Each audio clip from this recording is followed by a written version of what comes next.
नमस्कार साथियों, स्वागत है आप सभी का इतिहास एकेडमी में। और बच्चों, स्वागत है आप सभी का आज की महत्वपूर्ण क्लास में। प्यारे बच्चों, हम पढ़ रहे थे मध्यकालीन भारत का इतिहास, और मध्यकालीन भारत के इतिहास में हम पढ़ रहे थे गुलाम वंश।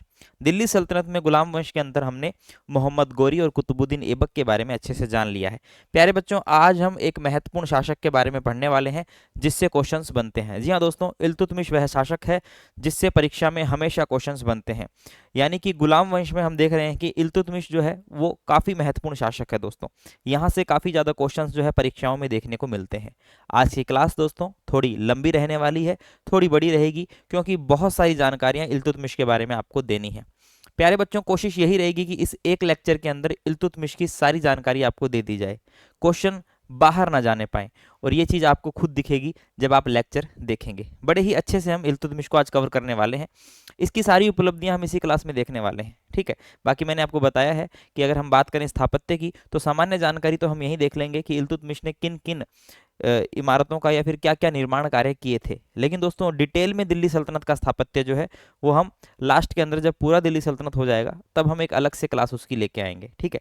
बाकी साथ साथ हम देखते जाएंगे, जैसे कि हमने कुतुबुद्दीन ऐबक के समय में 2.5 दिन का झोपड़ा देखा था, ठीक है। इसी के साथ में कुतुब मीनार देखी थी। तो दोस्तों, वैसे ही साथ साथ में थोड़ा थोड़ा हम विवरण इसके साथ देखते जाएंगे। चलिए दोस्तों, जो भी है, आइए अब हम इल्तुतमिश के बारे में पढ़ते हैं दोस्तों।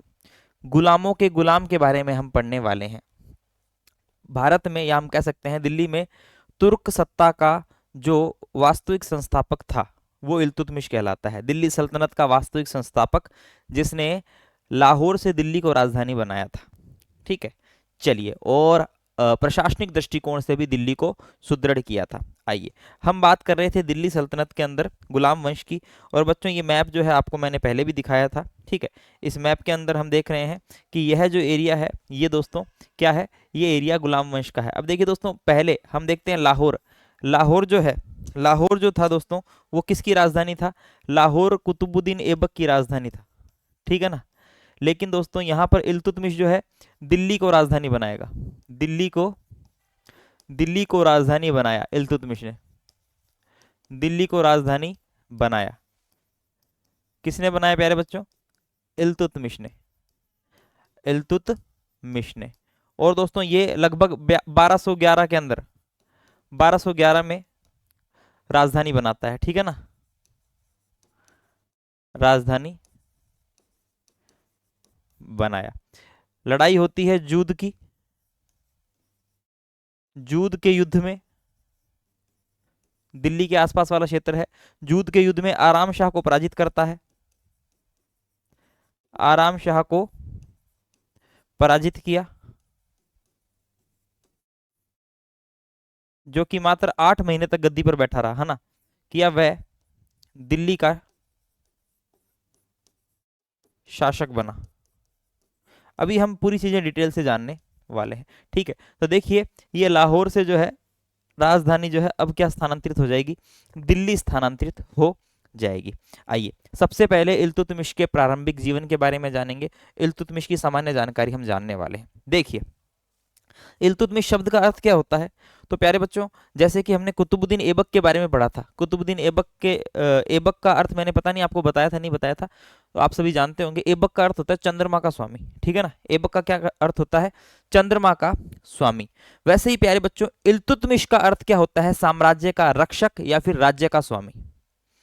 इल्तुतमिश का शाब्दिक अर्थ क्या है? साम्राज्य का रक्षक या फिर राज्य का स्वामी। ऐबक का अर्थ चंद्रमा का स्वामी, और इल्तुतमिश का अर्थ राज्य का स्वामी। अब आप ये देखिए कि हम इसे कौन कौन से जो है, हम इसे कौन कौन से श्रेय देते हैं। जैसे कि नंबर 1, दिल्ली सल्तनत का वास्तविक संस्थापक। क्योंकि प्यारे बच्चों, वास्तविक संस्थापक हम इसे ऐसे कह सकते हैं क्योंकि दिल्ली को राजधानी बनाता है, सुल्तान की पदवी धारण करता है, क्योंकि इससे पहले कुतुबुद्दीन ऐबक जो था वो सुल्तान की पदवी एक्सेप्ट नहीं करता है, वो अपने आप को गोरी का दास ही मानता है और शासन करता है, ठीक है ना। और यहाँ पर जो है दोस्तों, ये है सल्तनत की, यानी कि अपनी जो सत्ता है वो सुदृढ़ करता है, प्रशासनिक दृष्टिकोण से भी दिल्ली को सुदृढ़ बनाता है। तो कुल मिलाकर हम इल्तुतमिश को दिल्ली सल्तनत का वास्तविक संस्थापक कहते हैं।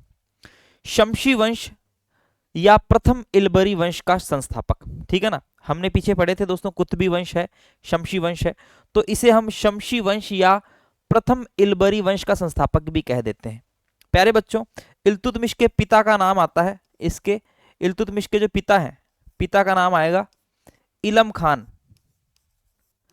इलम खां, या कहीं कहीं आपको नाम मिल जाता है आलम खां, एक ही बात है ना, इलम खां या आलम खां।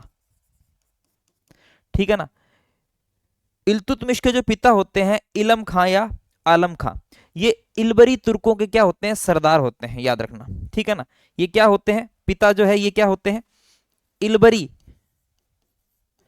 इलबरी तुर्कों के सरदार, तुर्कों के सरदार होते हैं। इल्तुतमिश के पिता इलम खां या आलम खां इलबरी तुर्कों के सरदार होते हैं। इसीलिए हम कह सकते हैं कि इल्तुतमिश भी क्या था, इलबरी तुर्क था और इलबरी वंश का संस्थापक था, प्रथम इलबरी वंश का संस्थापक था। ठीक है, फिर देखिए भारतीय तुर्कों का प्रथम विधि सम्मत शासक। प्यारे बच्चों, प्रथम विधि सम्मत शासक क्यों, क्योंकि बगदाद के खलीफा से क्या ग्रहण करेगा, ये खिल्लत ग्रहण करेगा। ठीक है ना, लाल वस्त्र हो गए, ठीक है, आभूषण हो गए, ये सब कुछ प्राप्त करेगा और सुल्तान की पदवी धारण करेगा और दिल्ली का विधिवत सुल्तान बनेगा। ठीक है, तो बगदाद के खलीफा से जो है ये क्या करता है, ये खिल्लत प्राप्त करता है, इस वजह से विधि सम्मत शासक भी कहलाता है, याद रखेंगे बिल्कुल। खलीफा अल मुंतसिर बिल्लाह नाम आता है, अभी मैं आगे आपको बताऊंगा। वहां से यह जो है खिल्लत प्राप्त करता है। खिल्लत क्या होते हैं, खिल्लत जो है बगदाद के खलीफा द्वारा भेजे गए जो सम्मान सूचक वस्त्र होते हैं, ठीक है ना, उन्हें कहते हैं। एक पुस्तक है, आप सभी जानते हैं, तबकाते नासिरी। तबकाते नासिरी में मिनहाजुस सिराज भी क्या कहता है, मिनहाजुस सिराज ने भी कहा है कि खलीफा से खिल्लत प्राप्त करने का उल्लेख जो है वह अपनी पुस्तक में भी कर देता है। ठीक है ना, तो प्यारे बच्चों इस वजह से हम क्या कह देते हैं, विधि सम्मत शासक है। अभी आगे पढ़ेंगे। इल्तुतमिश को गुलामों का गुलाम कहा जाएगा, बिकॉज इल्तुतमिश जो है वो कुतुबुद्दीन ऐबक का गुलाम था, कुतुबुद्दीन ऐबक का गुलाम था और कुतुबुद्दीन ऐबक खुद मोहम्मद गोरी का गुलाम था। तो गुलाम का गुलाम हुआ, क्या कहलाया, गुलामों का गुलाम, कौन, इल्तुतमिश। ठीक है ना, चलिए भाई, तो ये भी एग्जाम में क्वेश्चन आता है दोस्तों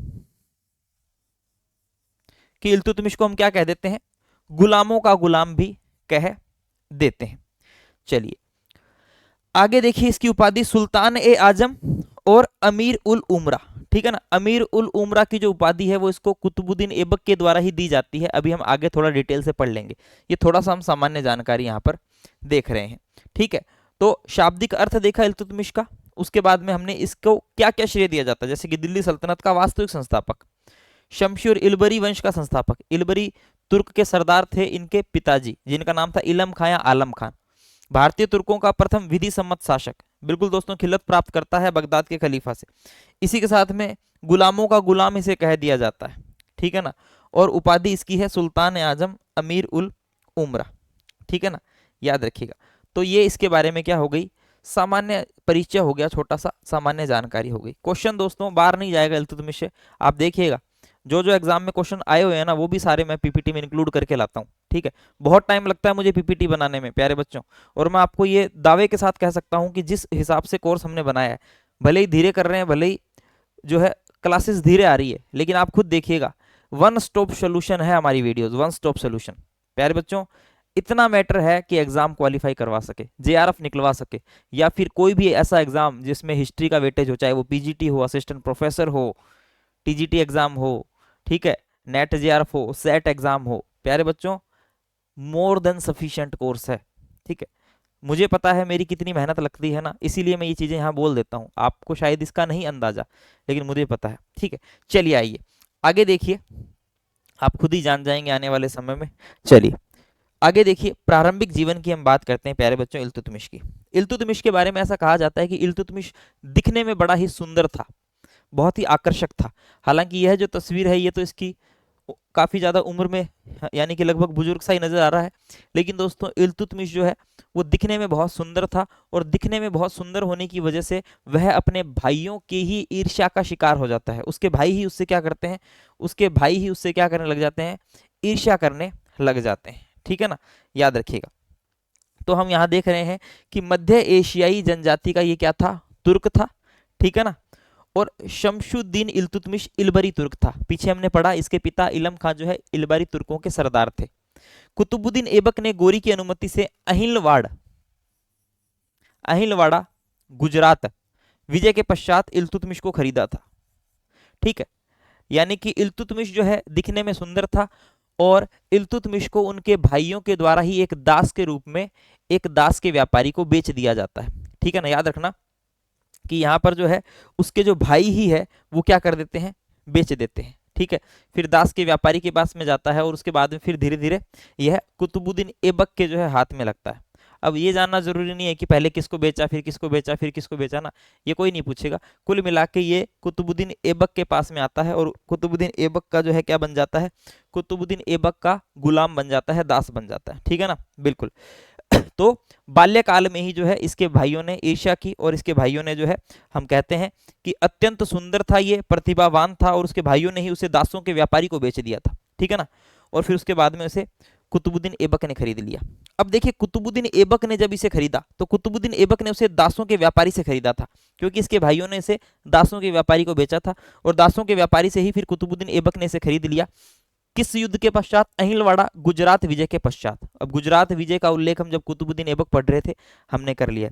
ऐसा बताया जाता है कि गुजरात विजय के पश्चात जो धनराशि ऐबक के हाथ में लगी उसी से वह जो है इल्तुतमिश को खरीदता है, ठीक है।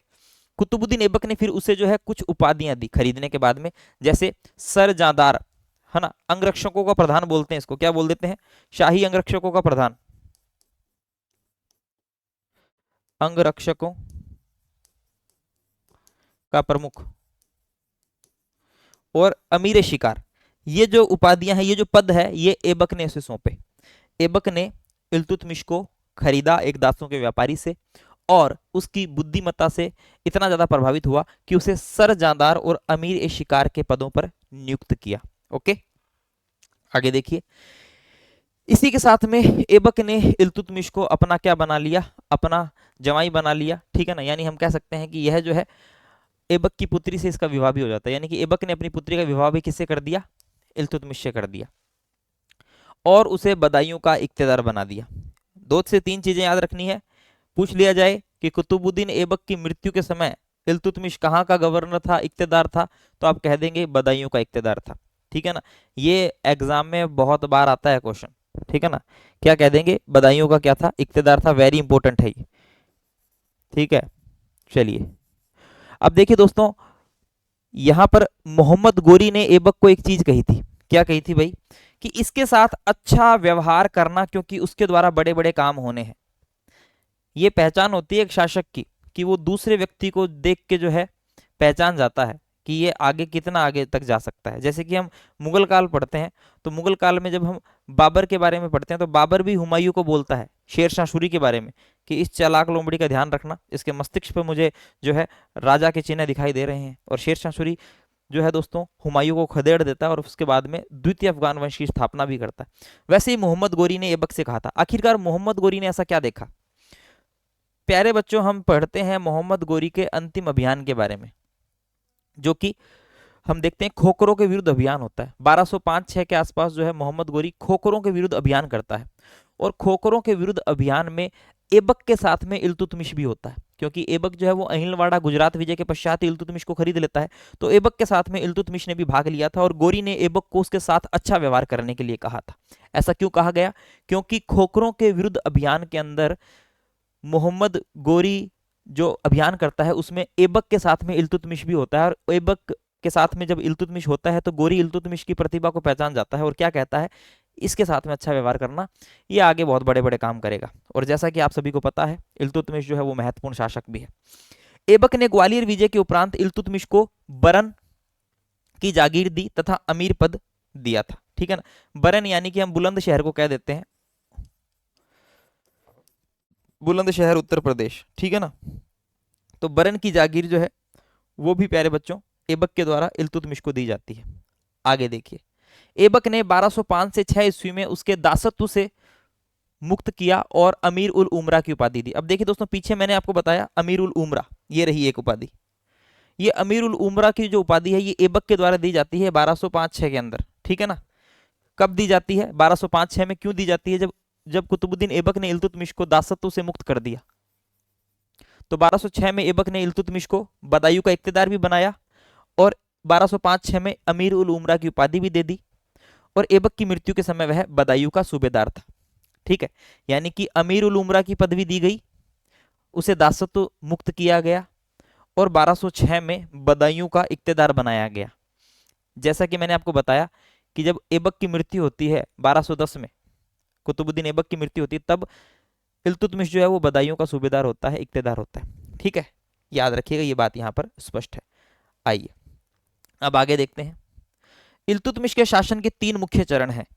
यहाँ पर हम इल्तुतमिश के शासनकाल को 3 अलग अलग चरणों में बांटते हैं। देखिए, पहला चरण है 1211 से 1220 ईस्वी तक अपने विरोधियों का दमन किया, ठीक है, जिसमें हम देखते हैं कि सबसे पहले आराम शाह को जूद की लड़ाई में हराएगा और गद्दी हासिल करेगा। उसके पश्चात दोस्तों हम देखते हैं कि यलदोज है, कुबाचा है, वो दोनों ही इल्तुतमिश की सत्ता को चुनौती दे रहे थे, उनका दमन करना जरूरी था। तो यह जो समय है ये अपने विरोधियों के दमन में निकल जाता है। अभी डिटेल से पढ़ेंगे आगे, है ना। द्वितीय चरण है 1221 से 1227 ईस्वी का मंगोल आक्रमण के खतरे का सामना किया। प्यारे बच्चों, यह वो काल है जब हिंदुस्तान पर चंगेज खान मंगोल, जिसको तिमुजिन कहा जाता है, के आक्रमण का भय मंडरा रहा था। हम देखते हैं कि ख्वारिज्म के शाह का जो पुत्र होता है जलालुद्दीन मंगबरनी जो है वह हिंदुस्तान आता है और इल्तुतमिश से शरण मांगता है।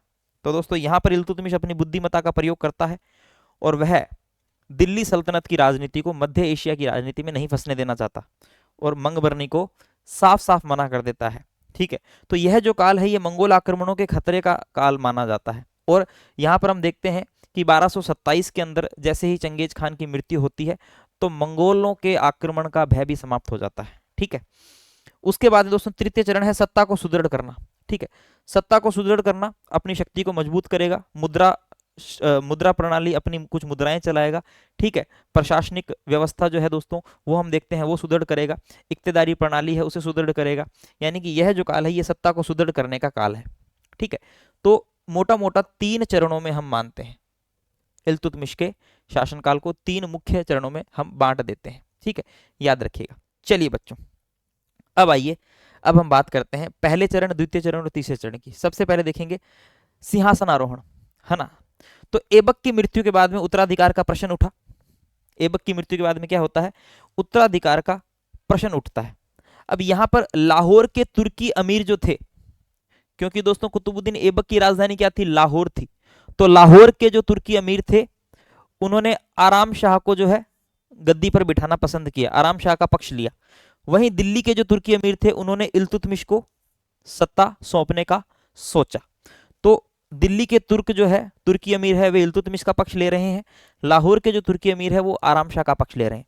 फाइनली होता क्या है दोस्तों, यहाँ पर जूद का युद्ध होता है, ठीक है। 1210-11 में, 1211 के आसपास यहाँ पर हम देखते हैं जूद का युद्ध होता है, अभी हमने पीछे पढ़ा है, और जूद का युद्ध होता है और फाइनली इल्तुतमिश जो है इसमें विजयी हो जाता है, इस, है ना, इस युद्ध में इल्तुतमिश विजयी रहता है। और दोस्तों इल्तुतमिश की विजय के पश्चात हम देखते हैं कि सत्ता जो है इल्तुतमिश के हाथ में आ जाती है, ठीक है। तो इस प्रकार से हम देखते हैं 1211 के अंदर, 1210-11 के अंदर जो है सिंहासनारोहण होता है, 1211 में दिल्ली को राजधानी बना लिया जाता है इल्तुतमिश के द्वारा। आगे देखिए 1229 ईस्वी में एक बार हम विधि सम्मत शासक बनने की कहानी जान लेते हैं, ठीक है ना। हालांकि टाइम पीरियड बहुत आगे का है 1229 का, लेकिन फिर भी दासत्व से तो मुक्त हो ही गया था कुतुबुद्दीन ऐबक ने, उसको दासत्व से मुक्त किया और प्यारे बच्चों उसे पदवी दी, ठीक है। यहां पर 1229 ईस्वी में बगदाद के खलीफा अल मुंतसिर बिल्लाह से सुल्तान पद की स्वीकृति ली, ठीक है। और खलीफा ने उसे विशिष्ट अधिकार पत्र व खिल्लत है ये खिल्लत भेजी। खिल्लत क्या होती है दोस्तों, मैंने भी आपको बताया, खिल्लत जो होती है वो सम्मान सूचक वस्त्र होते हैं उसके अंदर, ठीक है ना।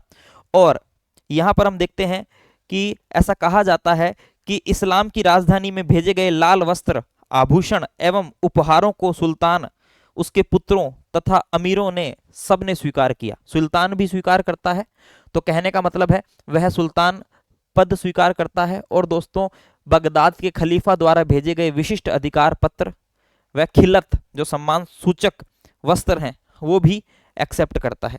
खलीफा से अधिकार पत्र प्राप्त करने व दिल्ली को राजधानी बनाने वाला पहला सुल्तान कौन था? इल्तुतमिश था। ठीक है, आगे देखिए इल्तुतमिश की प्रारंभिक कठिनाइयां।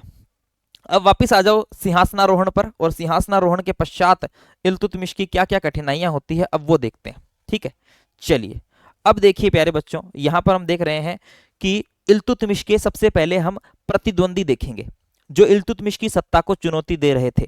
ठीक है ना, याद रखिएगा आराम शाह जो है उसको पराजित कर दिया जा चुका है जूद के युद्ध के अंदर, जूद के मैदान में दिल्ली के निकट। अब दोस्तों इल्तुतमिश की सत्ता को चुनौती देने वाले सिंध और मुल्तान के नासिरुद्दीन कुबाचा, गजनी का ताजुद्दीन यलदोज, लखनौती का अली मर्दान खिलजी। ठीक है ना, तो दोस्तों यह जो तीन लोग हैं ये इल्तुतमिश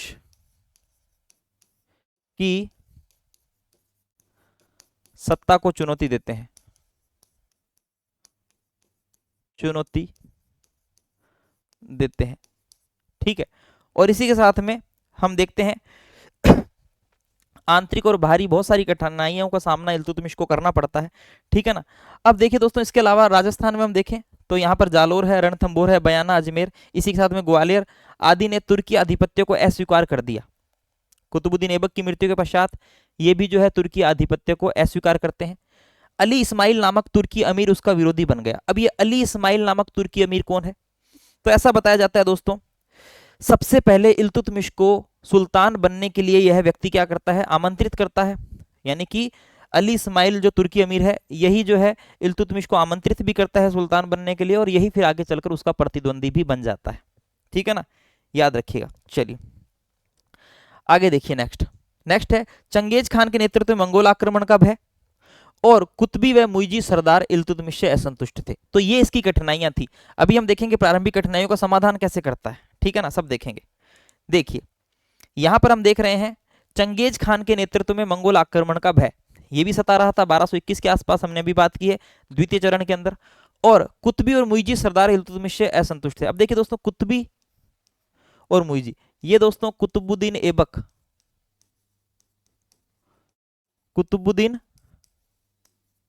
ऐबक के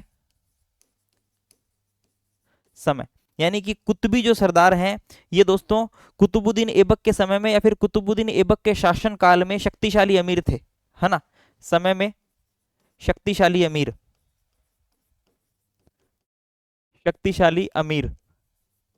और जो मुइजी है ये है मोहम्मद गोरी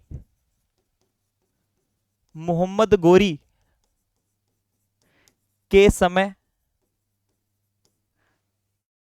के अमीर, शक्तिशाली अमीर। ठीक है ना, तो मुइजी और कुतबी ये दोनों ही जो है ये इल्तुतमिश से क्या थे? असंतुष्ट थे। ठीक है ना, कुतबी जो है वो कुतुबुद्दीन ऐबक के समय में, नाम से पता चल रहा है, शक्तिशाली अमीर थे, और मुइजी जो है वो मोहम्मद गोरी के समय में शक्तिशाली अमीर थे। ठीक है, अब कुल मिला के कठिनाइयां है कुबाचा की, यलदोज की, अली मर्दान की, ठीक है ना, राजस्थान के कुछ क्षेत्रों की, इसके अलावा ग्वालियर की। अली इस्माइल नामक तुर्की अमीर इसका विरोध करते हैं। ठीक है, इसके अलावा चंगेज खान का भय मंडरा रहा था, इसके अलावा कुतबी और मुइजी सरदार इससे असंतुष्ट थे। तो ये जो है इसकी क्या थी? प्रारंभिक कठिनाइयां थी। अब दोस्तों इन प्रारंभिक कठिनाइयों का सामना वह किस प्रकार करेगा अब हम वो जान लेते हैं। चलिए सबसे पहले हम देखते हैं विरोधी तुर्क शक्ति का दमन। यहां पर जैसे कि कुछ जो है तुर्की अमीर उसका विरोध कर रहे थे, तो विरोधी तुर्क शक्ति का दमन कैसे किया? अचानक आक्रमण करके अमीरों को मौत के घाट उतारा। बदायूं है, अवध है, बनारस और शिवालिक क्षेत्र के तुर्क व राजपूत सरदारों को परास्त किया। ठीक है, तो ये विरोधी तुर्क शक्ति का इन्होंने दमन किया, अचानक आक्रमण करके कईयों को मौत के घाट उतार दिया गया। आगे देखिए सेकंड इंपॉर्टेंट मामला आता है यलदोज की शक्ति का दमन का। ठीक है दोस्तों, ताजुद्दीन यलदोज, इसे हम कुतुबुद्दीन ऐबक के समय में भी पढ़ चुके थे, जो कुतुबुद्दीन ऐबक को भी चुनौती दे रहे थे। गोरी के ये भी गुलामी थे, लेकिन दोस्तों कुतुबुद्दीन ऐबक ने वैवाहिक संबंधों के साथ में जो है इनके साथ में समझौता कर लिया था, अपने संबंध मधुर बना लिए थे। यहाँ पर क्या होता है? यहाँ पर होती है तराइन की तीसरी लड़ाई। हमने तराइन के 2 युद्ध पढ़े। तराइन की पहली लड़ाई मोहम्मद गोरी और पृथ्वीराज चौहान के बीच में, जिसमें पृथ्वीराज चौहान जीतता है 1191 ईस्वी में। तराइन की दूसरी लड़ाई अगले ही साल 1192 ईस्वी के अंदर, जिसमें मोहम्मद गोरी जीत जाता है और पृथ्वीराज चौहान की हार होती है, हिंदू सत्ता समाप्त होती है और तुर्की सत्ता की स्थापना होती है। यहाँ पर दोस्तों यल्दोज की शक्ति का दमन होगा तराइन के तीसरे युद्ध के साथ में, जो कि 1215-16 के अंदर लड़ा जाता है इल्तुतमिश और यल्दोज के बीच में, जिसमें इल्तुतमिश विजयी रहता है। ठीक है, तो यल्दोज ने कुबाचा को लाहौर से निकाला व लाहौर पर अधिकार कर लिया। ठीक है, यल्दोज और कुबाचा के बीच में संघर्ष चल रहा है, तो यल्दोज ने कुबाचा को लाहौर से निकाल दिया था, लाहौर पर अधिकार कर लिया, पंजाब व थानेश्वर पर भी अधिकार कर लिया। अब जब इतने नजदीक आ चुका है तो यहाँ पर इल्तुतमिश को जो है अपनी सत्ता बचाए रखने के लिए संघर्ष करना जरूरी था। देखिए दोस्तों, ऐसा बताया जाता है कि यल्दोज ने इल्तुतमिश को एक संदेश भिजवाया था कि मोहम्मद गोरी का वैध उत्तराधिकारी मैं हूं, इसलिए मोहम्मद गोरी द्वारा विजित भारतीय साम्राज्य का शासक या फिर उत्तराधिकारी भी मैं ही बनूंगा। लेकिन दोस्तों वहीं जवाब में इल्तुतमिश क्या कह देता है कि अब समय बदल चुका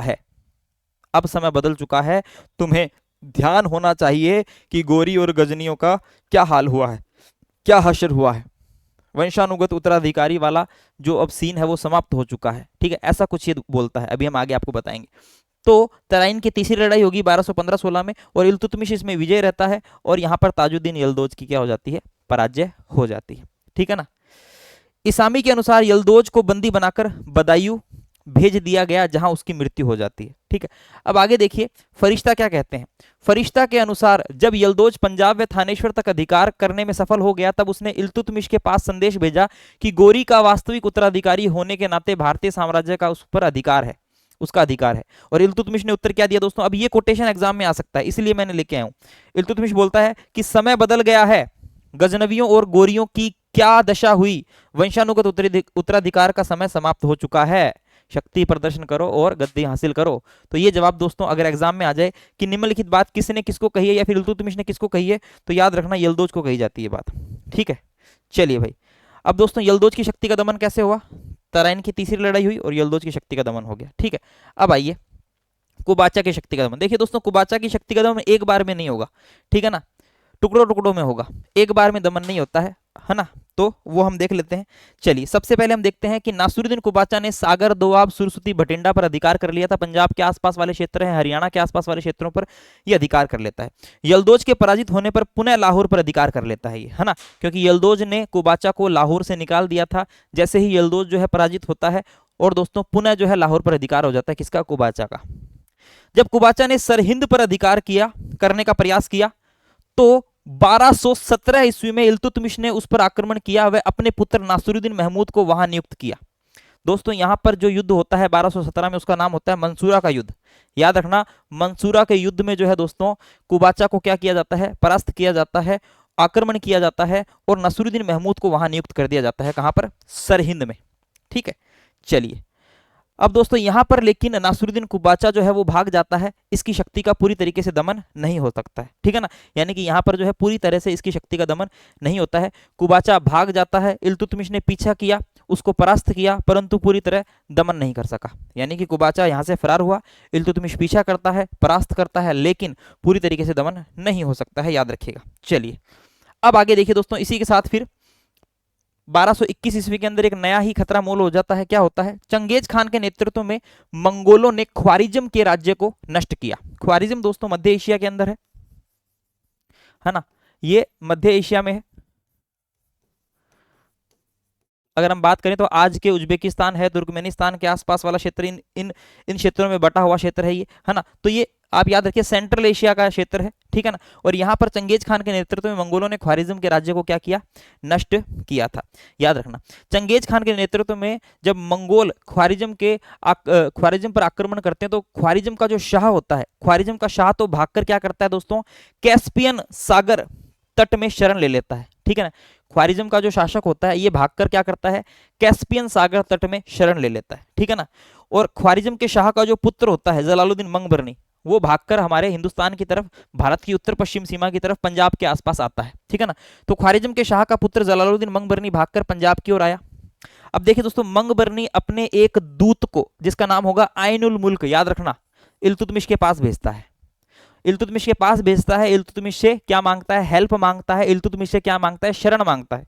इल्तुतमिश से शरण मांगी, परंतु इल्तुतमिश ने मना किया। ठीक है दोस्तों, यहां पर इल्तुतमिश स्वयं अभी जो है अपनी सत्ता को सुदृढ़ करने में लगा हुआ है।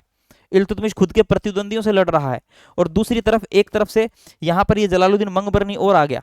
जलालुद्दीन मंगबरनी को शरण देने का मतलब सीधा सीधा है चंगेज खान के आक्रमण को बुलावा देना। और इल्तुतमिश ने अपनी बुद्धि को काम में लिया। इल्तुतमिश नहीं चाहता था कि दिल्ली सल्तनत की जो राजनीति है वह मध्य एशिया की राजनीति में उलझ के रह जाए। इसलिए इल्तुतमिश ने बड़े ही आराम से कह दिया दोस्तों, आइनुल मुल्क का वध करवा दिया। ऐसा बताया जाता है कि इसके द्वारा भेजे गए दूत को मरवा दिया और संदेश भिजवा दिया कि हिंदुस्तान की जलवायु आपके लिए ठीक नहीं है, इसलिए आप लौट जाइए।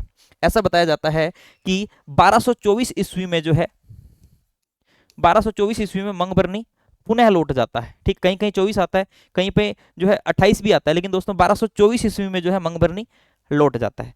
मंगबरनी के लौटने के साथ में ही चंगेज खान मंगोल के आक्रमण का भय जो है वह भी समाप्त हो जाता है। तो यहाँ पर इल्तुतमिश की बुद्धिमत्ता की हमें सराहना करनी पड़ेगी। ठीक है, याद रखिएगा। तो ये भारत से चला गया, वह मंगोल आक्रमण का खतरा टल गया। ठीक है, चलिए बिल्कुल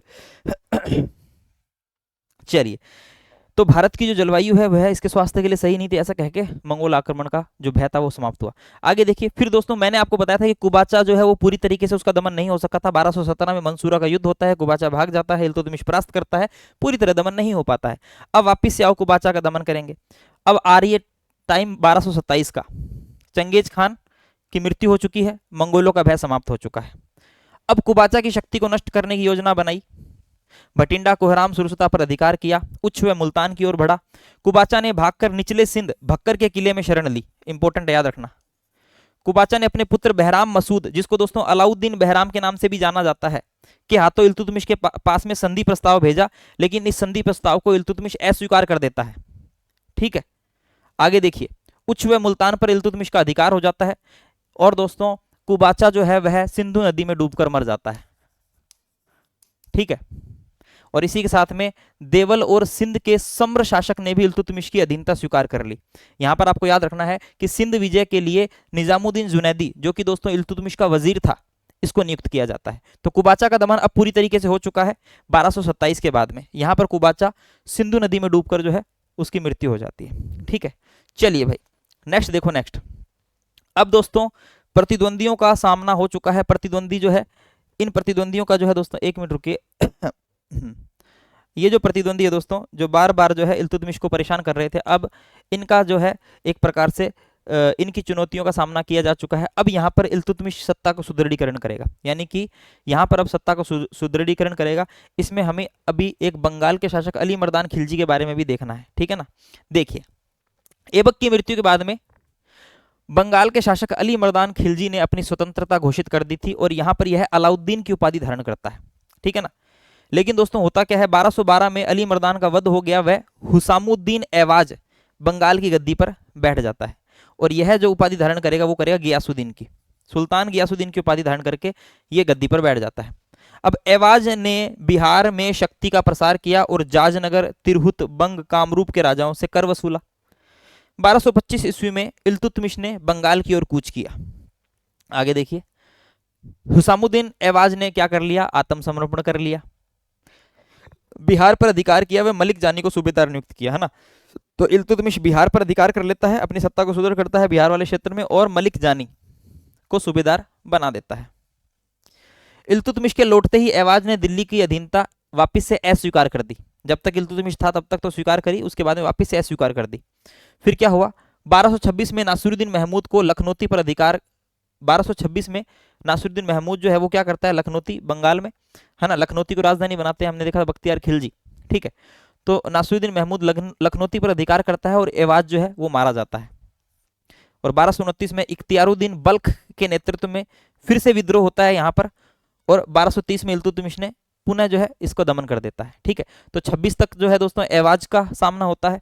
एवाज के बाद में 1229 में इख्तियारुद्दीन बल्ख क्या करेगा, विद्रोह करेगा, और 1230-31 के आसपास इल्तुतमिश जो है इसका दमन कर देगा। तो फाइनली यहाँ पर हम देख रहे हैं बंगाल व बिहार की भी विजय यहाँ पर इल्तुतमिश की हो जाती है। ठीक है, आगे देखिए, राजपूत राज्यों पर पुनः नियंत्रण स्थापित करना। अब जैसे कि मैंने आपको बताया कि बहुत सारे राजपूत शासक थे, वे जो है तुर्कों की अधीनता अब स्वीकार नहीं करना चाहते थे, तुर्कों की अधीनता से स्वतंत्र होना चाहते थे।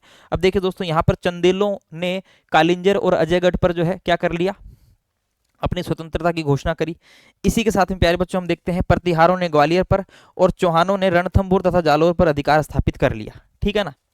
अजमेर और बयाना भी तुर्कों से स्वतंत्र हो गए थे, यानी कि बहुत सारे जो राजपूत शासक थे वो तुर्की सत्ता से क्या हो रहे थे दोस्तों, ये स्वतंत्र हो रहे थे।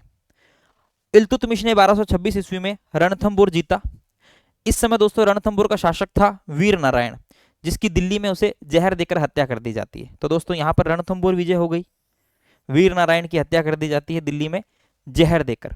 उसके बाद में देखिए, पहले रणथंभौर, फिर मंडोर, जालोर, बयाना, अजमेर, नागौर और अंत में 1231 ईस्वी तक ग्वालियर पर अधिकार स्थापित कर लिया गया। गुहिलों की राजधानी होती है नागदा। ठीक है, और नागदा पर भी दोस्तों यहां पर आक्रमण किया जाता है। 1227 से 29 ईस्वी के बीच में नागदा को नष्ट कर दिया जाता है इल्तुतमिश के द्वारा। और इसी वजह से दोस्तों यहां पर हम देखते हैं जेत्र सिंह जो है वो चित्तौड़ को राजधानी बना लेता है मेवाड़ की, है ना। गुहिलों की राजधानी नागदा पर आक्रमण करता है इल्तुतमिश 1227 से 1229 ईस्वी में। इसी वजह से जो जेत्र सिंह है वो चित्तौड़ को मेवाड़ की नई राजधानी बनाता है।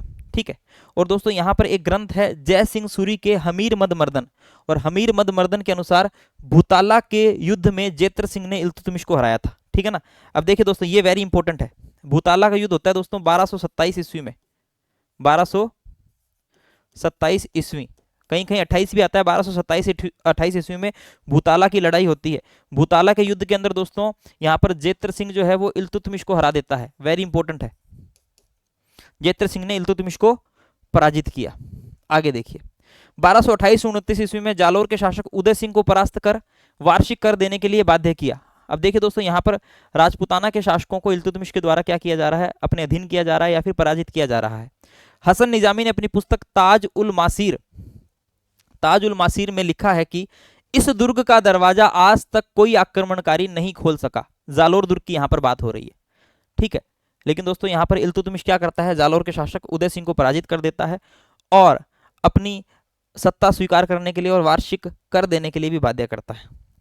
1231-32 ईस्वी में इल्तुतमिश ने ग्वालियर पर अभियान के समय वहां का शासक मंगलदेव मलय वर्मन देव था। दोस्तों वेरी इंपॉर्टेंट है, एग्जाम में आ चुका है, वेरी इंपॉर्टेंट है। 1231-32 में इल्तुतमिश ने ग्वालियर अभियान किया और इस समय यहाँ का शासक कौन था, मंगलदेव या मलय वर्मन देव था। ग्वालियर विजय के बाद में, वेरी इंपॉर्टेंट है, यूजीसी नेट में पूछा गया क्वेश्चन है क्या, कि ग्वालियर विजय के बाद में इल्तुतमिश ने चांदी के टंके पर रजिया का नाम अंकित करवाया था। ठीक है, इल्तुतमिश जो है दोस्तों फाइनली रजिया को जो है अपना उत्तराधिकारी मानता था और ग्वालियर विजय के पश्चात उसने रजिया का नाम जो है वह चांदी के टंके पर अंकित करवाया था। यह एग्जाम में आया हुआ है नेट के अंदर कि किस विजय के पश्चात, ग्वालियर विजय के पश्चात, किसका नाम, रजिया का नाम। ठीक है, याद रखना। नेक्स्ट देखिए, 1233-34 में इल्तुतमिश ने कालिंजर विजय के लिए सेना भेजी और कालिंजर पर चंदेल शासक त्रिलोक वर्मा या त्रिलोक्य वर्मा बिना युद्ध किए ही वहां से भाग जाता है। कुछ समय बाद चंदेलों ने पुनः अधिकार कर लिया। 1234-35 ईस्वी में इल्तुतमिश ने मालवा अभियान किया और भिलसा नगर व दुर्ग पर अधिकार कर लिया। उज्जैन पर आक्रमण किया, वह महाकाल मंदिर ध्वस्त किया। लिंग व विक्रमादित्य की अष्टधातु की मूर्ति भी दिल्ली लेकर आया।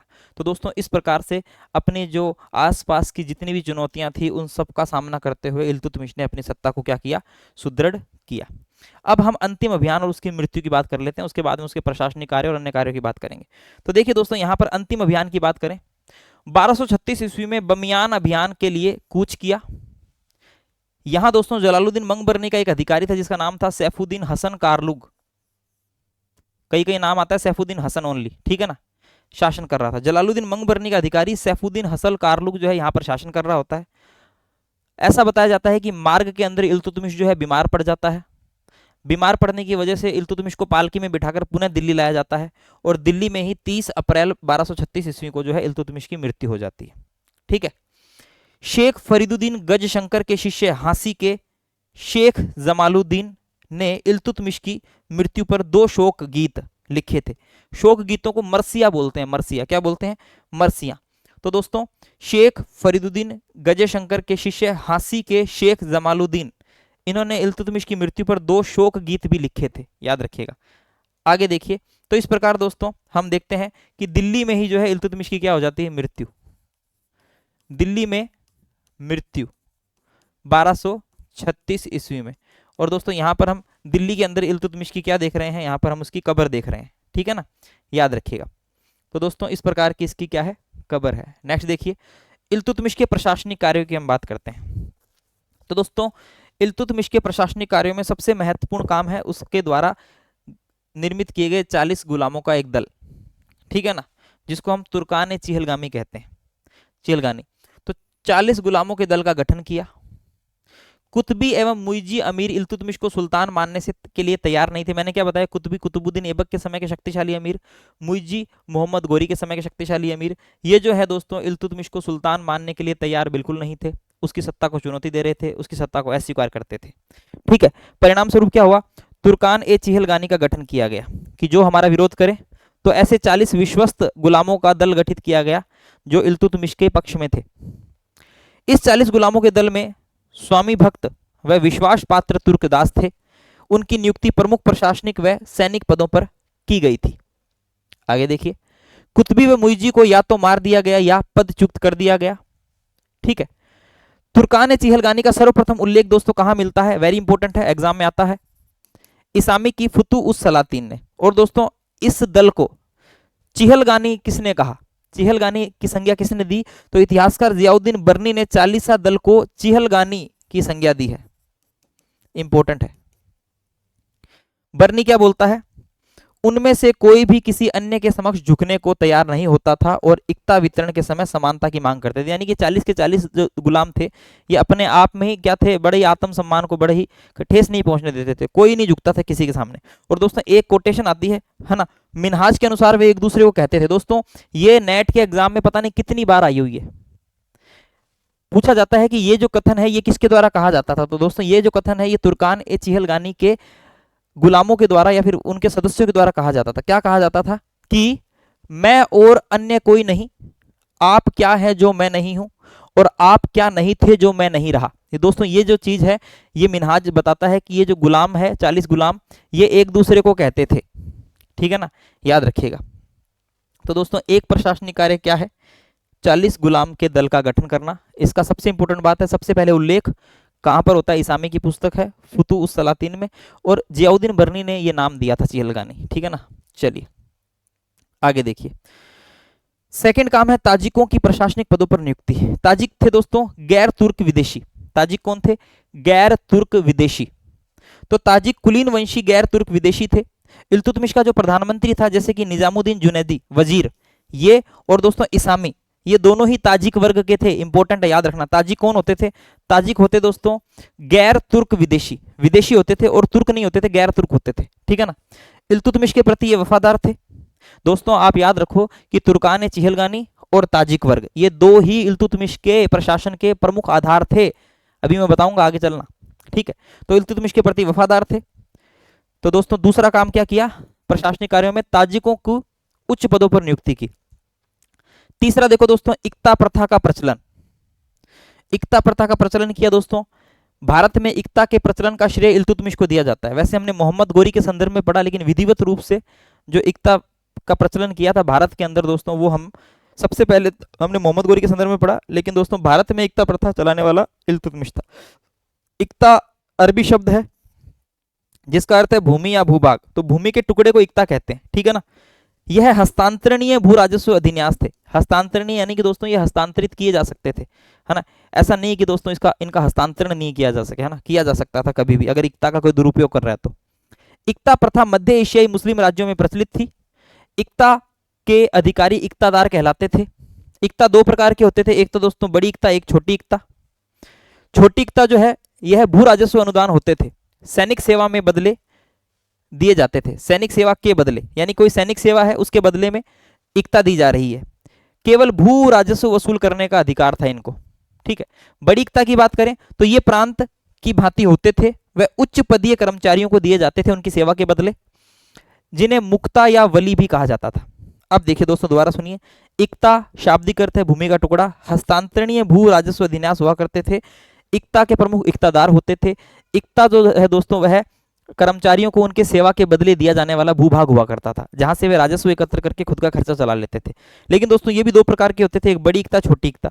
अब छोटी इक्ता जो है यह सैनिक सेवा के बदले दिए जाते थे, और दोस्तों जहां से केवल भू राजस्व वसूल करने का अधिकार होता था। ठीक है, वहीं बड़ी इक्ता की बात करें तो बड़ी इक्ता प्रांत की भांति होते थे और उच्च पदीय कर्मचारियों को दिए जाते थे, जिन्हें मुफ्ता या वली भी कहा जाता था। यानी कि बड़ी इक्ता के जो अधिकारी होते थे उनको मक्ता या मुक्ता या वली भी कहा जाता था। ठीक है, मुक्ता प्रदेश की रक्षा व शांति व्यवस्था बनाने में भी मदद करता था। यानी कि यहाँ पर तो केवल और केवल भू राजस्व वसूल कर रहे हैं, लेकिन यहाँ पर राजस्व के साथ साथ रक्षा और शांति की व्यवस्था भी करने की जिम्मेदारी बड़ी इक्ता के अधिकारियों के पास होती थी, जिनका नाम होता था मुक्ता। मुक्ता आवश्यकता पड़ने पर केंद्रीय सरकार को सैनिक सेवा भी उपलब्ध करवाते थे। आगे देखिए, भू राजस्व में से अपना वेतन, सेना का प्रशासन का खर्च काटकर शेष राशि केंद्रीय कोष में जमा कर देते थे। और दोस्तों इसे क्या कहा जाता था? फवाजिल। यानी कि अपना खर्चा निकालकर, अपना वेतन निकालकर सेना के, इसी के साथ सेना का खर्चा निकालकर जो शेष राशि केंद्रीय सरकार को भेजी जाती थी उसको फवाजिल कहा जाता था। इक्ता व्यवस्था का उपयोग उत्तर भारत की सामंतवादी प्रथा का अंत करने एवं केंद्रीय प्रशासन को सुदृढ़ बनाने के लिए किया गया। दोस्तों बिल्कुल यहां पर हम देख रहे हैं कि जो इक्ता व्यवस्था है इसका जो उपयोग किया गया ये सामंतवादी प्रथा का अंत करने के लिए किया गया था, है ना। क्योंकि दोस्तों इक्ता जो है वो स्थानांतरणीय होते थे, ठीक है ना, यानी कि वो कभी भी हस्तांतरित किए जा सकते थे, कभी भी दोस्तों किसी को भी जो है दूसरे व्यक्ति को भी दिए जा सकते थे, ठीक है ना, याद रखिएगा। तो हम कह सकते हैं कि यह जो है वो सामंतवादी व्यवस्था के विरोध में या फिर सामंतवादी व्यवस्था जो हम देखते हैं दोस्तों सामंती प्रथा है, सामंती प्रथा के विपरीत इक्ता में हम देखते हैं कि समय समय पर जो है इक्तादारों का स्थानांतरण होता रहता था, है ना, इक्तेदारों का स्थानांतरण होता रहता था, ठीक है ना। और दोस्तों उनके ऊपर जो है केंद्रीय नियंत्रण भी रहता था। इसलिए दोस्तों हम कह सकते हैं कि उत्तर भारत की सामंतवादी प्रथा का अंत करने एवं केंद्रीय प्रशासन को सुदृढ़ बनाने के लिए इक्ता व्यवस्था का उपयोग किया गया था। इक्ता वंशानुगत नहीं होते थे, इंपॉर्टेंट एग्जाम में बहुत बार आता है कि इक्ता वंशानुगत थे, नहीं दोस्तों, वंशानुगत नहीं होते थे, ठीक है, कभी भी किसी को भी स्थानांतरण किया जा सकता था। आगे देखिए मुद्रा प्रणाली। तो देखिए दोस्तों नेल्सन राइट, है ना, नेल्सन राइट ने इल्तुतमिश को मुद्रा विशेषज्ञ कहा है। नेल्सन राइट ने इल्तुतमिश को मुद्रा विशेषज्ञ कहा है। क्यों कहा है? क्योंकि इल्तुतमिश ने भारत में शुद्ध अरबी ढंग से क्या चलाए थे? सिक्के चलाए थे। याद रखना, शुद्ध अरबी ढंग के सिक्के भारत में चलाने का श्रेय किसे दिया जाता है? इल्तुतमिश को दिया जाता है। चांदी का नया सिक्का टंका चलाया जिसका वजन होता था दोस्तों 175 ग्रेन। इसी के साथ तांबे का जीतल चलाया, ठीक है ना। एक मिश्रित धातु भी चलाई थी जिसको बुलान कहते हैं, बुलान या बुलान कहते हैं, ठीक है ना। एक मिश्रित धातु जिसका नाम क्या आता है, एक मिनट रुकिए, ठीक है। एक मिश्रित धातु जिसका बिलान कहते हैं, बिलान, बहुत कम किताबों में जिक्र मिलता है, अगर आ जाए तो। ये दोस्तों मिश्रित धातु है, मिश्रित धातु है ये। इसमें दोस्तों तांबा है, चांदी है, इनका मिश्रण होता है, इसको क्या कहते हैं दोस्तों? बिलान कहा जाता है, बिलान। तो दोस्तों ऐसा बताया जाता है इल्तुतमिश ने मिश्रित धातु के सिक्के भी चलाए थे जिनको बिलान कहते थे। चलिए, इसी के साथ में सिक्कों पर खलीफा का नाम अंकित करवाया तथा अपने लिए शक्तिशाली सम्राट, धर्म और राज्य का तेजस्वी सूर्य, सदा विजयी इल्तुतमिश शब्द भी अंकित करवाया था, ठीक है। आगे देखिए, सिक्कों पर शिव का नंदी और चौहान घुड़सवार भी अंकित करवाया था। प्रथम सुल्तान था जिसके सिक्के पश्चिमी देशों के सिक्कों के समान थे, इंपॉर्टेंट है। विदेशों की भांति टंकों पर टकसाल का नाम लिखने की परंपरा भी इसने शुरू की थी कि भाई टकसाल का नाम भी लिखा जाए। नेल्सन राइट ने इल्तुतमिश को महान मुद्रा विशेषज्ञ कहा है। देखिए दोस्तों यहाँ पर जो है घुड़सवार वाला सिक्का दिखाई दे रहा है आपको, है ना, तो चौहान घुड़सवार वाला सिक्का इसने जारी किया था, ठीक है। तो दोस्तों इस प्रकार से मुद्रा विशेषज्ञ भी था इल्तुतमिश, ठीक है। तरह तरह के सिक्के चलाए, टंका और जीतल जिसमें प्रमुख है। मिश्रित धातु का सिक्का, बिलान भी चलाने का श्रेय इसको दिया जाता है। आगे देखिए, नेल्सन राइट के शब्दों में दिल्ली की मुद्रा प्रणाली में इल्तुतमिश का शासनकाल ऐतिहासिक महत्व रखता है। यह निसंकोच कहा जा सकता है कि यह टंका, जैसा कि इसकी तौल से स्पष्ट है, बाद के सुल्तानों के टंकों के लिए एक नमूना था और उन्हीं से आधुनिक रुपये का विकास हुआ। इल्तुतमिश एक महान मुद्रा विशेषज्ञ था। तो दोस्तों इल्तुतमिश को महान मुद्रा विशेषज्ञ कहा गया है, याद रखिएगा, ठीक है। नेक्स्ट देखो, सैनिक व्यवस्था। तो दोस्तों सैनिक व्यवस्था की बात करें तो इल्तुतमिश ने केंद्रीय शासन के नियंत्रण में एक स्थायी सेना का निर्माण प्रारंभ किया था, है ना। शाही सेना के निर्माण का श्रेय दिल्ली सल्तनत के अंदर इल्तुतमिश को ही दिया जाता है। सेना भर्ती है, वेतन भुगतान है तथा प्रशासन तथा केंद्रीय शासन के नियंत्रण में था। सेना का मुख्य अंग होते थे घुड़सवार और पैदल सैनिक। प्रमुख सेनाधिकारी अधिकांश तुर्क गुलाम थे, मुइजी दास थे, कुतुबी दास थे, शमशी दास थे, ठीक है। दोस्तों देखिए सैन्य व्यवस्था है ना, न्याय व्यवस्था, ये हम डिटेल से ना जब दिल्ली सल्तनत के प्रशासन के बारे में पढ़ेंगे ना, अलग ही एक वीडियो आएगा, डेडिकेटेड वीडियो इस पर आएगा, ठीक है ना। फिर भी हम तो शासक के साथ में थोड़ी थोड़ी जानकारी ले ही रहे हैं, ठीक है, ताकि थोड़ी थोड़ी चीजें आपको अभी से पता चल सके। बाकी हम अलग से एक वीडियो भी लाएंगे दिल्ली सल्तनत का प्रशासन, उसके अंदर ये सारी चीजें क्लियर हो जाएगी। सुल्तान जो है वो मुख्य सेनापति की भूमिका निभाता था और प्रांतों में मुक्ता द्वारा सेना का नेतृत्व किया जाता था, जैसे हमने अभी बड़ी एकता के अंदर बात की थी, जिसके अंदर मुक्ता या वली नियुक्त होते थे। सैनिकों के प्रकार की बात करें तो शाही अंगरक्षक हैं, जिनको दोस्तों सरे जादार भी कहा जाता था, शाही गुलाम है और अन्य सैनिक हुआ करते थे। दरबार के अमीरों व प्रांतीय इक्तेदारों द्वारा भर्ती सैनिक होते थे। युद्ध के समय अस्थायी रूप से भर्ती सैनिक होते थे, युद्ध में लूट के उद्देश्य से भर्ती सैनिक होते थे, ठीक है। तो सैनिक अलग अलग प्रकार के हुआ करते थे। शाही सेना को केंद्रीय सेना या फिर हश्म ए क्लब कहा जाता था, या कल्ब ए सुल्तानी भी कहते थे। प्रांतीय सेना को हश्म ए अतरफ कहा जाता था, ठीक है। ये सारी चीजें हम सैन्य व्यवस्था में देखेंगे जब हम डेडिकेटेड वीडियो लेके आएंगे, अभी भी जान लो आप। सर जानदार दोस्तों शाही अंगरक्षकों का प्रमुख, जैसा कि मैंने आपको बताया था कि कुतुबुद्दीन ऐबक ने इल्तुतमिश को उपाधि दी थी सर जानदार की। इल्तुतमिश का आरिज मुमालिक कौन था दोस्तों, यानी कि सेना से संबंधित कुछ पद हैं, तो यहाँ पर इमादुल मुल्क अहमद अयाज, इसे इल्तुतमिश ने रावत अर्ज की उपाधि दी थी। तो दोस्तों इल्तुतमिश का आरिज मुमालिक कौन था, अहमद अयाज है या फिर इमादुल मुल्क है। इल्तुतमिश इसे रावत ए अर्ज की उपाधि देता है, याद रखिएगा, ठीक है। नेक्स्ट देखिए, न्याय व्यवस्था की हम बात करते हैं तो राजधानी तथा सभी प्रमुख नगरों में काजी व अमीर ए दाद की नियुक्ति होती थी। दोस्तों ये क्या होते थे, ये प्रमुख न्यायाधीश हुआ करते थे। काजी उल कुज्जात हम ये पढ़ते हैं ना, प्रमुख न्यायाधीश होते थे। लाल वस्त्र जो है वो न्याय का प्रतीक था, लाल वस्त्र इल्तुतमिश के समय में न्याय का प्रतीक माना जाता था और अंतिम निर्णय सुल्तान के हाथ में ही होता था, ठीक है ना। वैसे तो दोस्तों न्याय के लिए काजी नियुक्त हुआ करते थे, लेकिन फिर भी अंतिम निर्णय जो है वो सुल्तान के ही हाथ में होता था। सुल्तान के बाद काजी उल कुज्जात सर्वोच्च न्याय अधिकारी हुआ करते थे। हिंदू और मुस्लिम के मध्य विवाद होने पर वह मामला काजी द्वारा सुलझाया जाता था, ठीक है ना, सुलझाया जाता था। चलिए, इब्न बतूता जो है वो इल्तुतमिश की न्याय व्यवस्था के बारे में कुछ कहता है, तो दोस्तों ये कथन भी आप देख लीजिए। इब्न बतूता क्या कहता है, सुल्तान के शाही महल के द्वार पर संगमरमर के 2 सिंह बने हुए थे, जिनके गले में घंटियां लटकी हुई थी। उसकी फरियाद सुनकर तुरंत न्याय की व्यवस्था की जाती थी, यानी कोई भी अगर उन घंटी को बजाएगा तो दोस्तों इल्तुतमिश के दरबार के आसपास वो घंटियां होती थी, तो जो भी घंटी बजाएगा दोस्तों तो उसको तुरंत न्याय मिलने का जो है जिक्र यहाँ पर किया जा रहा है इल्तुतमिश के द्वारा। आगे देखिए, खलीफा से मान्यता प्राप्त, है ना, खलीफा से मान्यता पत्र की प्राप्ति। तो दोस्तों अगर हम प्रशासन की बात कर रहे हैं तो प्रशासन में हम ये भी देखते हैं कि वह अपनी सत्ता को किस प्रकार विधि सम्मत स्थापित करता है। तो जैसा कि हम पढ़ चुके हैं, इल्तुतमिश ने 1229 ईस्वी में अल मुंतसिर बिल्ला बगदाद के खलीफा से जो है सुल्तान पद की मान्यता प्राप्त की थी। यहाँ पर मिनहाजुल सिराज की पुस्तक है तबकात नासिरी, इसमें इल्तुतमिश द्वारा खलीफा से खिलत प्राप्त करने का उल्लेख हमें मिल जाता है। खिलत यानी कि सम्मान सूचक वस्त्र, इसमें उसकी सत्ता को धार्मिक व राजनीतिक मान्यता दोनों प्राप्त हो जाती है। आगे देखिए, फिर उत्तराधिकार की नियुक्ति। इल्तुतमिश अपना उत्तराधिकारी किसे नियुक्त करेगा, क्यों नियुक्त करेगा, देखिए। इल्तुतमिश अपने ग्वालियर अभियान के दौरान दिल्ली का शासन अपनी पुत्री रजिया को सौंप गया, ठीक है। ग्वालियर अभियान के बाद ही वह चांदी के टंकों पर रजिया का नाम भी उत्कीर्ण करवाता है, पीछे हम पढ़ चुके हैं। अभियान से लौटकर रजिया को उत्तराधिकारी नियुक्त किया। इल्तुतमिश लिखता है, मेरे पुत्र भोग विलास में लीन है और कोई भी शासन करने योग्य नहीं है, वे इस राज्य का शासन नहीं कर सकते। मेरी मृत्यु के पश्चात तुम्हें ज्ञात हो जाएगा कि उनके समान शासन कोई अन्य नहीं कर सकेगा। तो दोस्तों इसलिए वह रजिया को जो है क्या नियुक्त कर जाता है, अपना उत्तराधिकारी नियुक्त कर जाता है। इल्तुतमिश अपने जीवन काल में ही रजिया को अपना उत्तराधिकारी नियुक्त कर जाता है। दोस्तों मध्यकालीन भारत में ये एक बहुत ही ब्रॉड सोच है, ऐसा कोई सोच भी नहीं सकता था कि कोई महिला भी शासन करेगी। उस समय की बात है दोस्तों, आज की बात तो चलो सामान्य है, महिलाएं प्रशासन संभाल ही रही, लेकिन ये उस समय की बात है। चलिए, इल्तुतमिश की मृत्यु के बाद में उसके निर्णय की अवहेलना की गई और रजिया के स्थान पर इल्तुतमिश के ज्येष्ठ पुत्र रुकनुद्दीन को सुल्तान बनाया गया। रुकनुद्दीन के बारे में अगले लेक्चर में पढ़ेंगे ढंग से, अभी तो सिर्फ आप ये जानिए कि रुकनुद्दीन को सुल्तान बना दिया गया।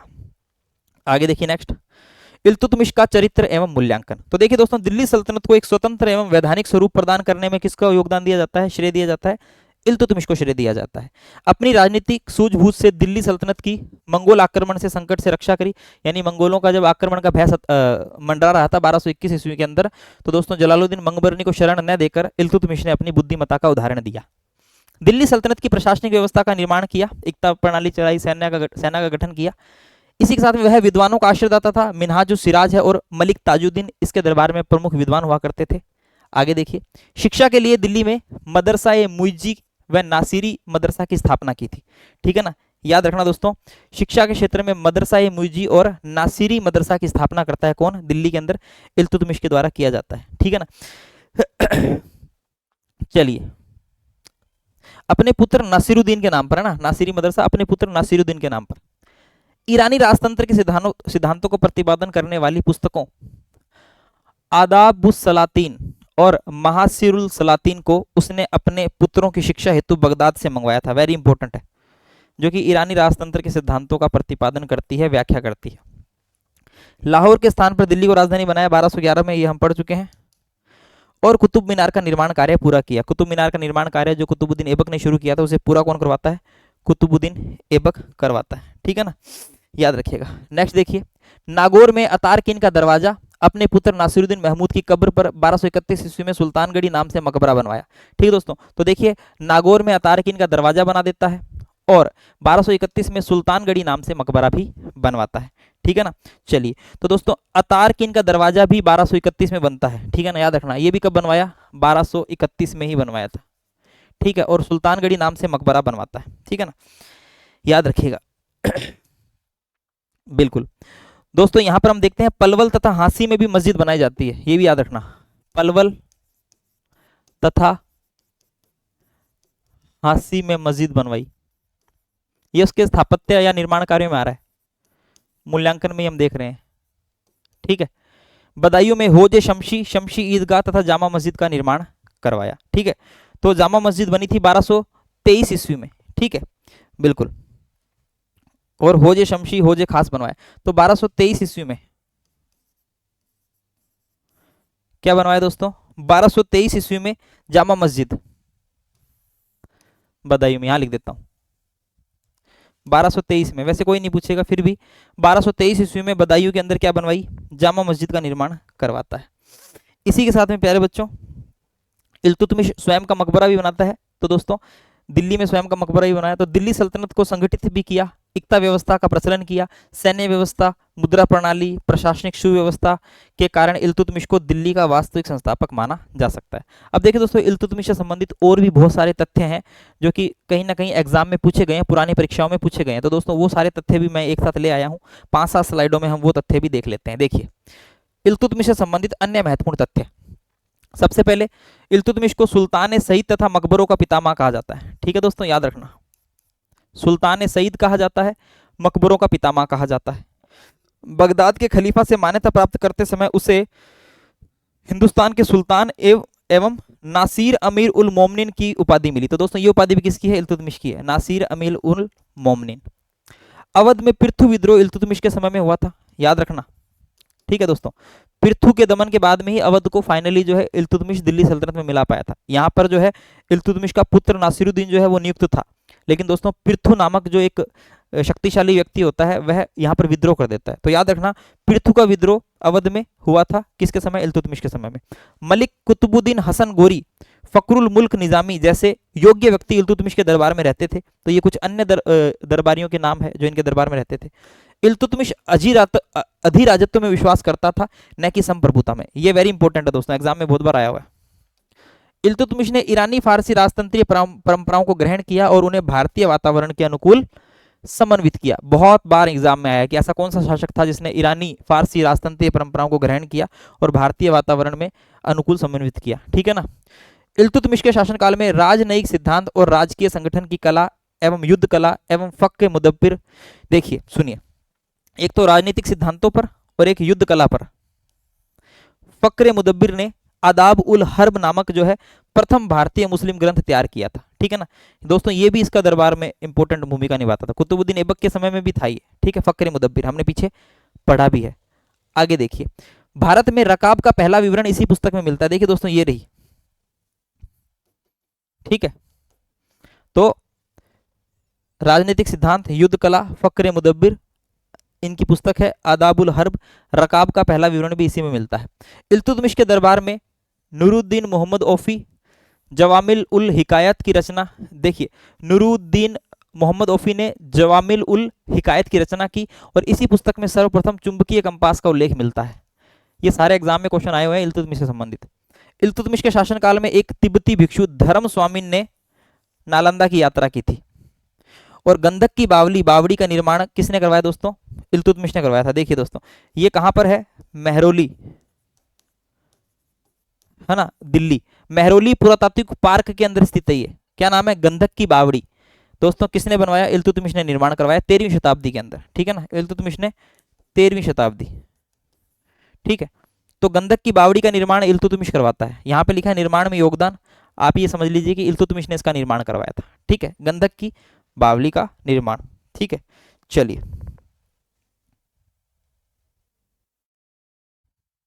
चलिए, और दोस्तों अतारकिन के दरवाजे की बात हो गई। अतारकिन का दरवाजा 1230-31 के अंदर बनता है, ठीक है, याद रखना 1200 कहीं कहीं 30 मिलता है, कहीं कहीं 31, 1230-31। चलिए आगे देखिए, गंधक की बावड़ी याद रखना दोस्तों, नई चीज है, शायद हो सकता है आपको पता हो, नहीं पता हो तो दोस्तों याद रखना, ठीक है। फिर देखिए नेक्स्ट, तुर्कान ए पाक असल तुर्कदास अधिकारी, तजिकान ए गुजीदा वसल ताजिक गैर तुर्क विदेशी इल्तुतमिश के राजतंत्र के मुख्य आधार थे। तो देखिए दोस्तों, मैं आपको पहले ही बता चुका हूं, मैं आपको पहले ही बता चुका हूं कि तुर्कान ए पाक असल कौन थे? ये दोस्तों तुर्कान ए चिहलगानी वाले सदस्य तो थे, तुर्कदास अधिकारी 40 गुलाम। और दोस्तों ताजिक कौन थे? ताजिक कौन थे दोस्तों? गैर तुर्क कुलीन वंश, गैर तुर्क विदेशी, जिसके अंदर हमने इसामी को देखा, जिसके अंदर हमने उसके वजीर को देखा, है ना, जो कि ताजिक ही थे। तो दोस्तों मैंने आपको क्या बताया था कि इल्तुतमिश के प्रशासन के प्रमुख आधार हैं, स्तंभ है ये दो।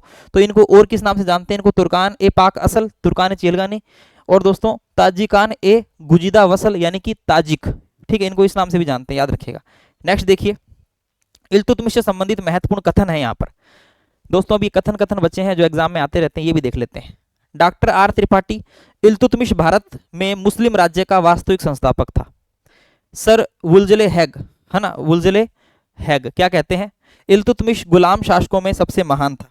इल्तुतमिश ने खुद ने क्या कहा है कि भारत अरब नहीं है, इस दारुल इस्लाम में इसे दारुल इस्लाम में परिवर्तित करना व्यवहारिक रूप से संभव नहीं है। दोस्तों वेरी इंपॉर्टेंट है, वेरी इंपॉर्टेंट, एग्जाम में बहुत बार आया हुआ है ये, याद रखना। उसके बाद में डॉक्टर ईश्वरी प्रसाद क्या कहते हैं? इल्तुतमिश गुलाम वंश का वास्तविक संस्थापक था, ठीक है, क्या कहते हैं? इल्तुतमिश गुलाम वंश का वास्तविक संस्थापक था। मिनाजु सिराज क्या कहता है? इतना परोपकारी, सहानुभूतिपूर्ण और विद्वानों तथा बुजुर्गों की इज्जत करने वाला कोई भी ऐसा राजा नहीं हुआ जिसने स्वयं को अपने प्रयास से राजगद्दी प्राप्त की। इंपॉर्टेंट है। के ए निजामी क्या कहता है? ऐबक ने दिल्ली सल्तनत की रूपरेखा के बारे में सिर्फ दिमागी आकृति बनाई थी, इल्तुतमिश ने उसे एक व्यक्तित्व, एक पद, एक प्रेरणा शक्ति, एक दिशा, एक शासन व्यवस्था और एक शासक वर्ग दिया, ठीक है ना। यानी कि सीधे सीधे बात है कि निजामी कहता है कि कुतुबुद्दीन ऐबक ने तो सिर्फ सोचा था, उसको जो वास्तविक रूप दिया वो किसने दिया? वो इल्तुतमिश ने दिया था। इल्तुतमिश के समय जब उलेमाओं ने हिंदुओं के समक्ष मृत्यु या इस्लाम की शर्त रखने की पेशकश की तो वजीर जुनैदी क्या कहता है? हाल ही में भारत में विजय प्राप्त हुई है, मुसलमान समुद्र में केवल एक बूंद के समान है और यह संभव है कि ये आदेश लागू करने पर हिंदू आपस में मिल जाएं और व्यापक स्तर पर गड़बड़ी पैदा कर दें। अब आपसे ये पूछ लिया जाए कि ये कथन किसका है, तो जुनैदी का है। किस संदर्भ में है? तो दोस्तों इल्तुतमिश के समय जब उलेमाओं ने हिंदुओं के समक्ष प्रस्ताव रखा था मृत्यु का या फिर इस्लाम स्वीकार करने का, तो उस समय जुनैदी ने यह कथन कहा था। आगे देखिए, इल्तुतमिश शेख कुतुबुद्दीन काजी हसमुद्दीन नागौरी, हमीदुद्दीन नागौरी, शेख जलालुद्दीन तबरेजी, शेख बहाउद्दीन जकारिया व शेख, ये भी शेख ही है और दोस्तों ये एक ही है, ठीक है, शेख नजमुद्दीन नक्शवी का बड़ा आदर करता था। ये कुछ सूफी संत हुआ करते थे जिनका बड़ा सम्मान करता था। कौन? इल्तुतमिश। सबसे इंपॉर्टेंट है, शेख नक्शवी उर्फ सुगरा को वह पिताजी कहकर संबोधित करता था। ये एग्जाम में पूछा गया एक बार कि इल्तुतमिश ने किससे पिताजी कहा। उसने शेख उल इस्लाम पद का सृजन कर सुगरा को इस पद पर पहली नियुक्ति दी थी और वह सैयद नूरुद्दीन मुबारक गजनवी के प्रवचन भी सुनता था, ठीक है दोस्तों। तो वह जो है अपने समय के कुछ सूफी संतों की भी क्या करता था? रिस्पेक्ट करता था बहुत ज्यादा, ठीक है ना। यहां पर दोस्तों बिल्कुल, तो दोस्तों याद रखिएगा कि वह कुछ सूफी संत, इसमें सबसे इंपॉर्टेंट है पिताजी कहकर किसको पुकारता था, तो शेख नक्शवी उर्फ सुगरा को जो है वह पिताजी कहकर क्या करता था? पुकारता था, याद रखिएगा। चलिए भाई आगे हम देखें। नेक्स्ट, वह सैयद नूरुद्दीन मुबारक गजनवी के प्रवचन भी सुनता था। आगे देखो, तो दोस्तों कुल मिला के हमारी जो क्लास है ये यहाँ पर पूरी हो चुकी है। जो जो जानकारियाँ मुझे मिली, इंपॉर्टेंट जानकारी दोस्तों, वो मैं आपके लिए ले आया यहाँ पर, ठीक है ना। जो जो मुझे लगा कि इंपॉर्टेंट है तो दोस्तों वो सारी चीज़ें मैं आपके लिए यहाँ पर लेकर आया हूँ। इल्तुतमिश का जो है दोस्तों टॉपिक लगभग यहाँ पर कंप्लीट हो जाता है। इल्तुतमिश से संबंधित सारी जानकारियाँ हमने यहाँ पर कवर कर ली है इस क्लास के अंदर। तो दोस्तों क्वेश्चन जो है वो बाहर जाने के चांसेस नहीं है इल्तुतमिश से। फिर भी दोस्तों अपनी तरफ से मैंने बेस्ट दिया है, बाकी आप लेक्चर देखिए और उसके बाद में बताइए कैसा लगता है। चलिए दोस्तों, तो उम्मीद करता हूँ कि ये लेक्चर आपको अच्छा लगा होगा। मिलते हैं नेक्स्ट क्लास में, तब तक के लिए जय हिंद, जय भारत, धन्यवाद।